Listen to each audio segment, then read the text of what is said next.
I want to look like I fit in wherever I'm going and not stick out like someone who you're like, that's who I need to pickpocket. It's a common theme that you're always going to hear about me. Is that she always is talking about pickpocketing. Have you been pickpocketed before? No. You know why? Because you're so aware of it? Because I'm so aware of it and I blend in. I look like a local.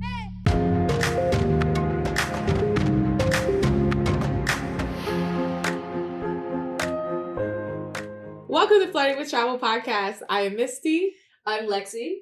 And we are actually heading to Ireland tomorrow. Yes. So we have some packing to do today because despite the fact that normally I'm a little bit more prepared with things like this, not prepared. So let's walk through our packing process. Let's just talk about how wild your last 2 weeks have been. You started the month by going to Bonaire, coming back. You had, so let me just get this together.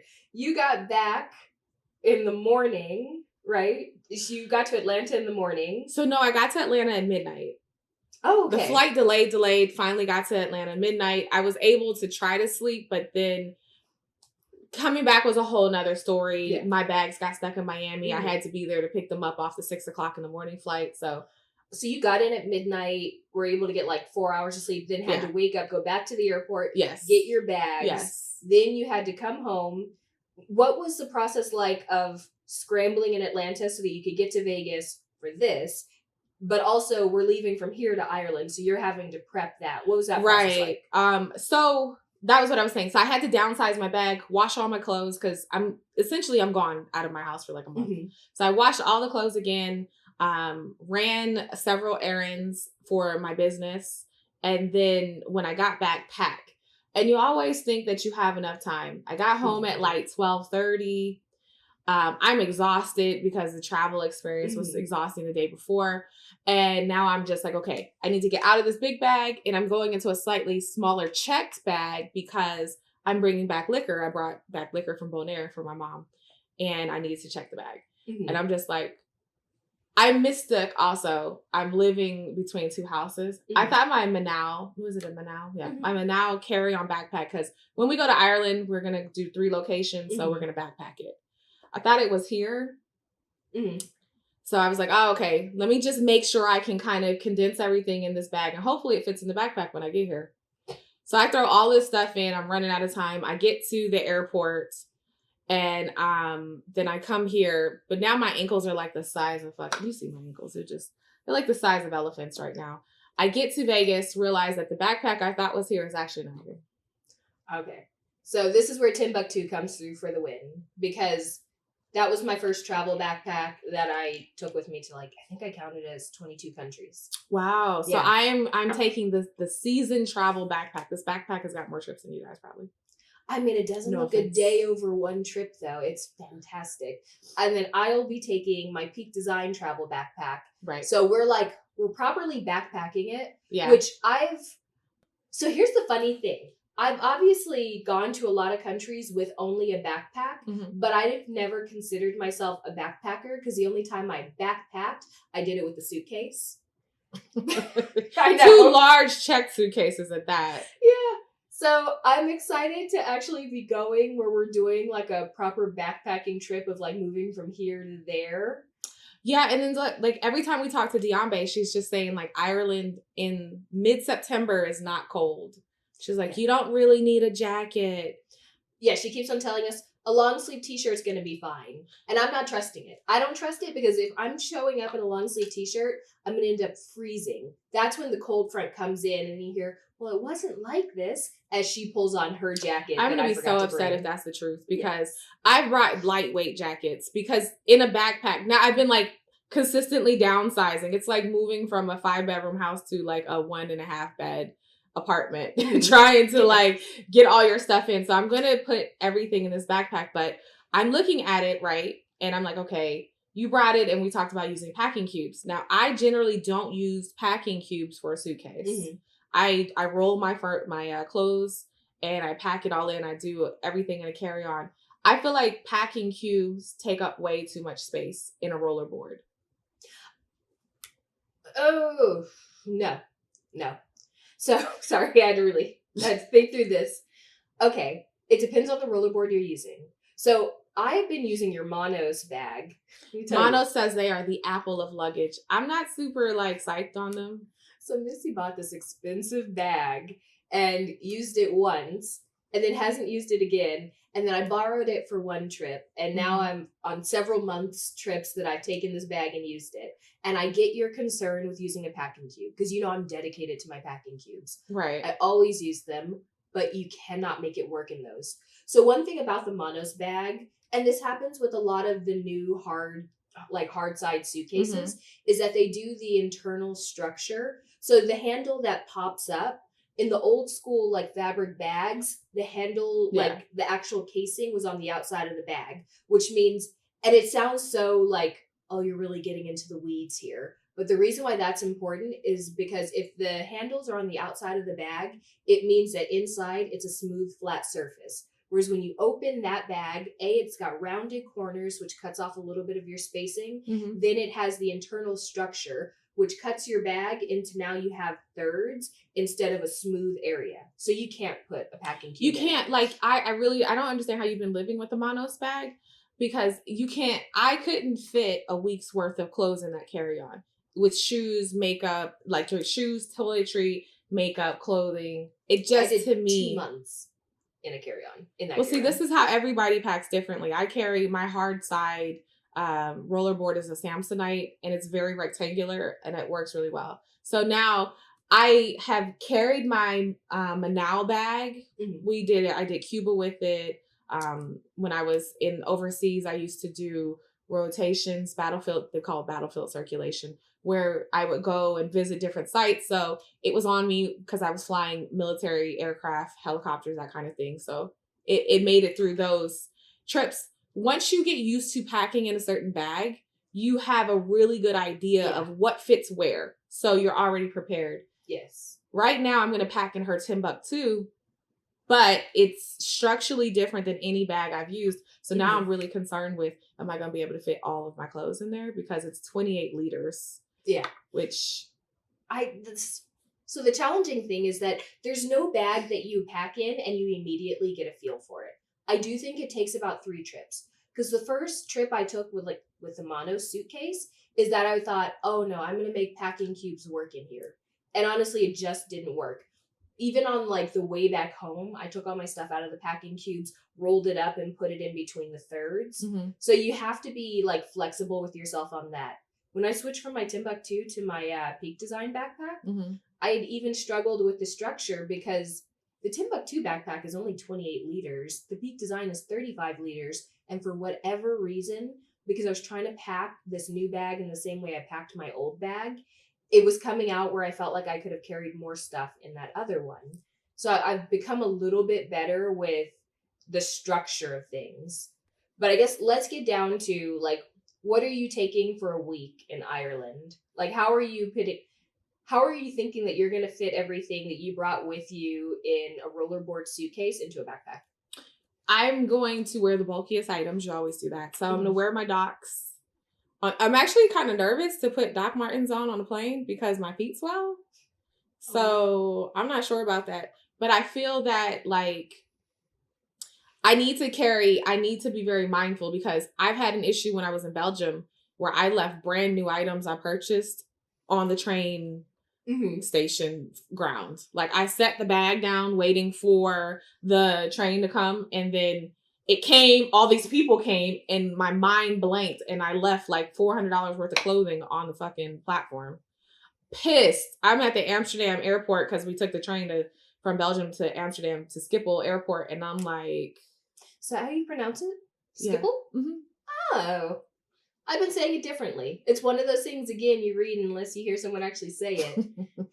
Sarcophagus. Yeah, I'm super happy that I didn't say that word to anyone then now. Good. I have a sweatshirt.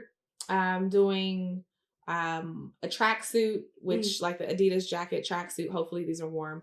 I brought a umbrella. I'm bringing a little raincoat because it is watery and wet there. And then everything else is going to be like really thin layerable sweaters. There was a fruit fly. I'm not like just trying to hit myself. Okay. It tried to land on my eyelashes, okay? I mean. Now I'm going to be Up in arms. Up in arms. Go ahead. Okay, yeah. So, and then it's just, I'm really mitigating everything. Hopefully what I can buy is like little stuff that I can just leave. Oh, that's what you're going with. Okay. I mean, I've done that before where I just kind of like started getting rid of stuff as I traveled. But my tactic with this, so I know the idea is like you wear your heaviest stuff on the plane. Right. But because we're going to be taking trains around the country, going to multiple cities, in my mind, I keep on thinking it's not like, oh, you wear your heaviest shoes there and back and you're fine. We're going to be packing like every 2 days. And you're packing to do 30 days after this. Yeah. I decided that the difficulty level of 1 week in a backpack wasn't enough. So I'm going to tack on a month in a different country with slightly different weather after it. And working. So she's going to be carting around all her work stuff in addition to the vacation thing. So I will have a laptop, a portable monitor with me, like my mouse and all my other stuff. Then I'm taking all the clothing that I need. However, here's the deal. Here's how you pack easy. Everyone, like you start out thinking, oh, I need enough to last me for a week. But that's ridiculous. 3 bottoms is all you actually need. Whether it's 3 pants, I'm doing 2 pants and a skirt. That's how you make it work. Then like 5 tops, a couple of pairs of pajamas, which I'm only doing 1. Been very excited about this. I bought these silk pajamas that fold. They fold super small. Look, I know it's nerdy. I get it. But I looked at like my cotton pajamas. Then I went to a nylon pajama because I'm just trying to get smaller and smaller. Silk is amazing. It's expensive, absolutely. But one of the things that's great about it is that it's incredibly warm. It's also incredibly cool.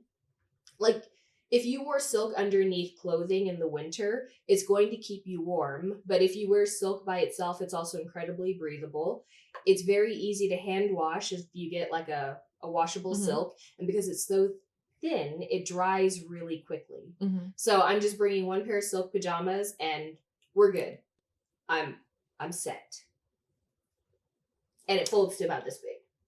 So I think you have to be way more space conscious because I'm only going to do 10 days. I'm going to do like the time with us and then I'm going to go to London for a couple days. I think I'm just going to roll everything. I military roll everything. I think you fold, roll. There's no folding technique that works. But I am going to try multiple different packing cubes for organization in the backpack. Yeah. I bought some Monos packing cubes, never used them. Going to try them out. I have some Muji packing cubes, which are like nylon, very thin, so they're squishable. And then I think you have an Extra Peak Design packing cube that you're going to give. If you guys want to see all of this, check out the videos that we have on the channel of like the reviews of these products. But for me, like just shrinking down bags, it takes me, typically I can pack within an hour, right? I'm not really thinking too hard. But what I need to do is like form fit things to the bag to just fit it in. I'm not bringing a laptop or anything. Very much like this episode, we are filming it on an iPhone 13.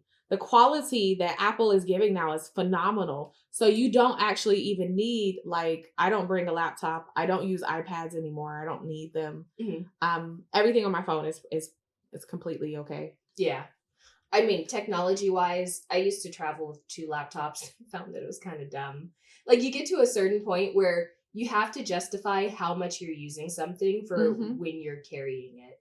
And, gosh, there's tons of people that are like, I'm going to take a huge check bag and have everything with them. And they're happy doing that. I don't think that, I mean, I've spoken badly of carrying check bags, but I'll go ahead and say that that's just a for me thing. I don't ever anticipate that I'm going to be a traveler that checks a bag on purpose. Yeah. I mean, there's a time for it, but checking a bag. What is the time for it? What's the time and place for checking a bag, miss? You're scuba diving and you have bulky equipment that you can't carry on. You know, I guess I have That is the time. I'd have to do a hobby where it's important to have your own stuff. Because in my mind, I'd be like, maybe you can just rent it. But I guess it's better to have your own things. I mean, certain things I just appreciate having my own stuff. I know it's going to work. I'm not confused on how it works. Plus, I spent so much money on that stuff. I was like, I was nervous to check it because honestly, I didn't want to lose it. Right. Can you check a bag on a stopover? Like, if you have a stopover, and you go out the airport, do you pick up your bag and then you bring it back? You'd have to, right? Very random. So if you're doing like one of those like Iceland stopovers where you can spend time in the country, right. You've got to be able to. I assume there's something on your ticket that makes it look like a one-way so that your bag isn't continuing on. This is true because you would hope that nobody would like leave it in there. So yeah, so packing for this trip and just packing in general, some of my little tips are I usually leave, I actually put all my hair products in plastic Ziploc bags. You still do that? I still do that. Yes, I love it. I thought for sure you would have leveled up by now. That is the level up. The plastic Ziploc bag. You put your hair cream, your gel, like these are all, because if you put them in a box. You put your shoes in like a little plastic bag that you get from the grocery store too? No. The shoes just go in. I have shoe I have shoe bags. I like literally have bought regular bags for my shoes. You know they have, okay, so do you know the brand Matador? No. But I have those. Every brand, I bought Muji ones for my shoes. Well, no, they have toiletry. So they hold like your shampoo and stuff. It's basically like a little flat pack that just has a little screw top. But it's basically that. It's just like a nicer version of a plastic bag. I didn't realize you were still doing this, miss. Ziploc that you purchase in your house regularly works just as fine. And you know what you do when you're done with the product on your trip? You just throw it away. Okay. I mean, Matador also has like a nice bag that does the same thing. It just looks really good. This one doesn't look that bad. And you can carry, it's more than whatever 3 ounces is because the scanners don't pick it up. It's like flattened and it shapes to wherever you need it to go. So like if you needed it to wrap, you could just get the bag to wrap around. It's very ergonomically conditioned. Okay. I guess, you know, I'm a product person when it comes to my travel stuff. I am too. Ziploc is a brand. It is a brand. It is a name you know and love. It is hurting my soul, but I'm going to let you have this. But you know what you're getting for Christmas, though? Ziploc bags? No, I like the little small ones, too. It holds a great amount. I think that actually the airport would appreciate it. Oh, my goodness. I'm getting you those nice little flat pack bags that you can just, like, squeeze the product into. You know what I've been looking at? Those little Tic Tac clicker, like, you know how Fenty's, like, matchsticks? Oh, I know which ones you're talking about. Yeah. I can't remember the name of them, but I don't either, but I've been looking at those for product. But then I looked at them, like, they take up too much space. Yeah. Literally, my Ziploc bag can go anywhere in the bag. Okay, so I started using, like, I think they're goo tubes, the silicone soft ones. Yes, I took some of those from you, too. Yeah, I like those. But I've actually been working on getting rid of all my liquids. So I recently found a shampoo bar by Lion Locks that I love. Okay. And so I'm able to shampoo my hair, and it's shampoo and body wash in one. So I'm trying to... Look. It's just a soap. It is. It really is. I mean, at that point, you just use Castile like the Castile soap, right? You know, So I started making my own shampoo. Like, I make my own face wash, I make my own shampoo, and I've been trying to make my own conditioner, but I haven't found one that's better than the conditioners I can buy. But I was using a homemade shampoo with Castile soap, and sometimes I don't like the way it feels. Like, your hair gets super clean, almost squeaky clean, but it's, like, too much to me. Like, it feels like maybe it stripped my hair, which, given the fact that I bleach it and color it, I actually don't need any more, I don't need any more damage. We need a coating of oil on this hair at all times. What's what conditioner is for? Yeah, I'm hit or miss on conditioner. It's just a process.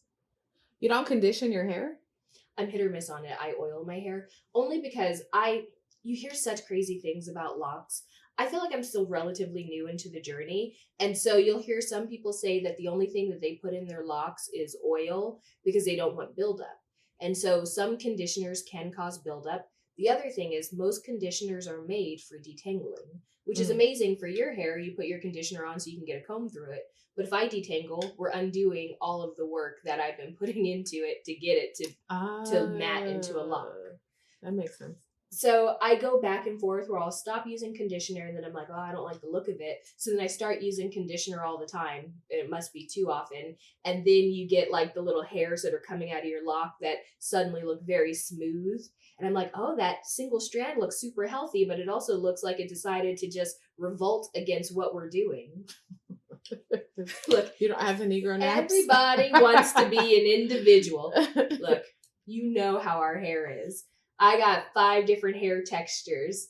Telling you, here it's kind of curly, there it's very zigzag, and the back is pretty much wavy. So I have a permanent mullet when I was wearing my hair free because it was always just like shaggy in the back unless you're constantly cutting it. This is why we do this hairstyle, so we can get away from that. And then you put a little conditioner on and it's like, no, the proletariat's rising. We won't be pushed down into the suppression. The proletariat? Man, it's okay. It's got a complex political system. Oh. Okay. But yeah, so that's where we're at on this packing situation. I'm just downsizing and moving through it. Aside from that, like rolling, putting everything into the bag. Mm-hmm. I just have really I was looking at it like, okay, let me make this work. Mm-hmm. So I mean, you know I do this. I have a clothing rack, and like a month before I go on any trip, I actually hang everything out that I think I want to take, and then I slowly add things, take things away until I've developed like my perfect capsule wardrobe. And typically, just as a rule of thumb for anyone who like needs to know how to build what you're going to take on a trip, don't work by outfits. If you think, oh, this is a full outfit, it means that you're only going to be able to wear it once, which is how you end up taking a ton of stuff. Instead, you start with a base color. For me, it's black. That's like 90% of what I own. Mm-hmm. Then you add in your papa color. Hello, olive green. And then you add in something fun. I tend to do leopard print, but maybe floral is your deal, or a bright color, whatever it is. Mm-hmm. And so once I have everything just hung on the rack, then I slowly look at it and I'm like, how many times can I wear this? So does this sweater go with every bottom that I have? And if it doesn't, then I need to change the bottoms or change the sweater. Mm-hmm. And that's how I can go with like 8 pieces of clothing, but a month in Athens plus a week in Ireland worth of stuff. I mean, capsule wardrobes are like the thing. If you go on Pinterest and you ever look up, that's always what they're having. They're called capsule wardrobes. Mm-hmm. And you generally always like work from that. Unless you're just like super duper fancy, you're like one of those people that are fashionistas and you are checking half your closet because you were about to look fly in those pictures. You know what? It took me a while. Like in my heart, I want to generally be fashionable and I love fun clothing, but I also like practical clothing. There's nothing like walking out feeling like $1 million and then it's raining, it's cold, and then you have to put on a jacket over like whatever cute top you had on. Or you have a great jacket and then you realize it's just a little bit too warm to wear that jacket all day. Mm-hmm. And the moment you step inside. So with that in mind, I've had to go more practical than anything.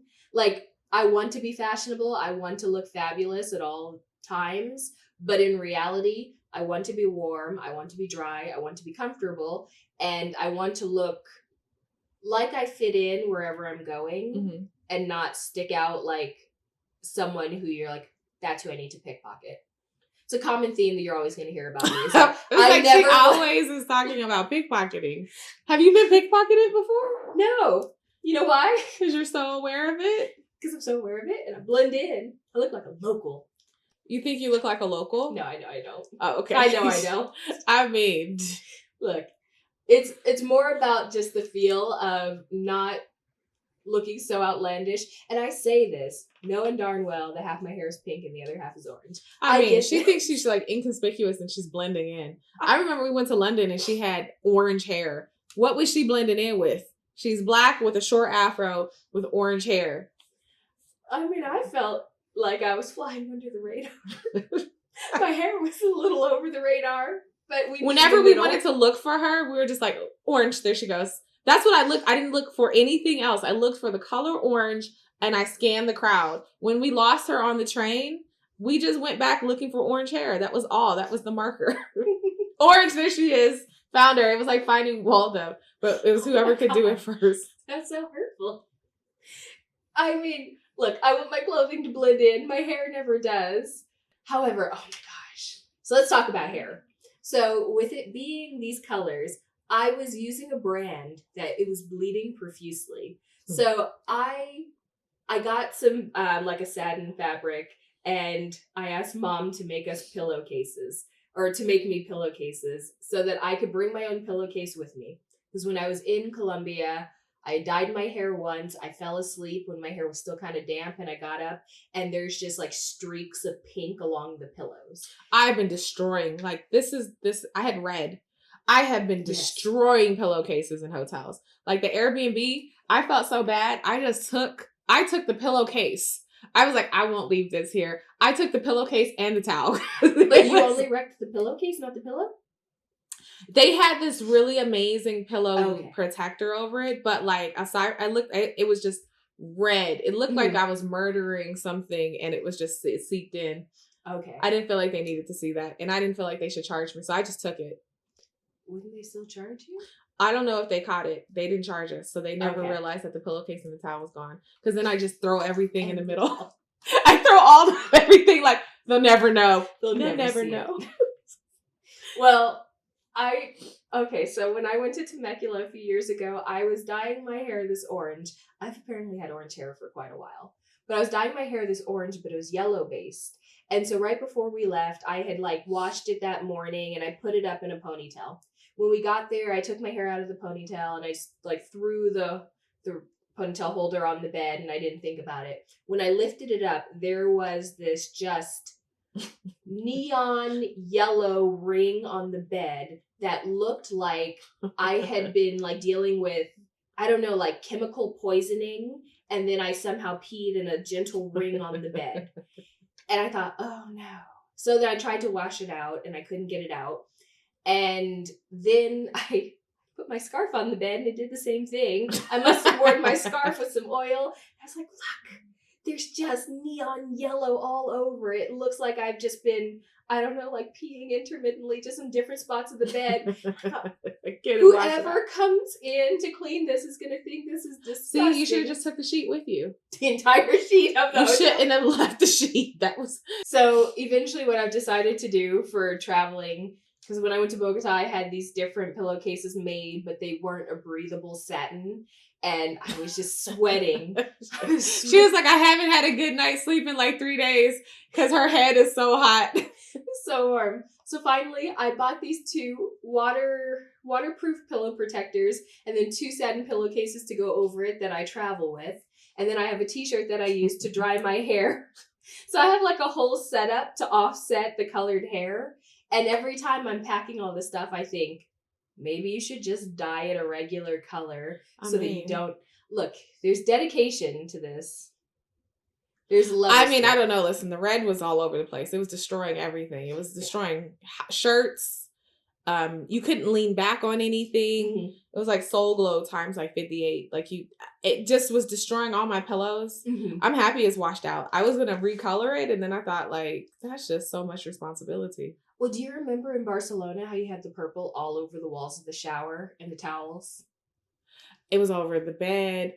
I mean, like, I didn't steal all of their bedding because I feel like they would have charged us at that point. Yes. But there was like purple everywhere.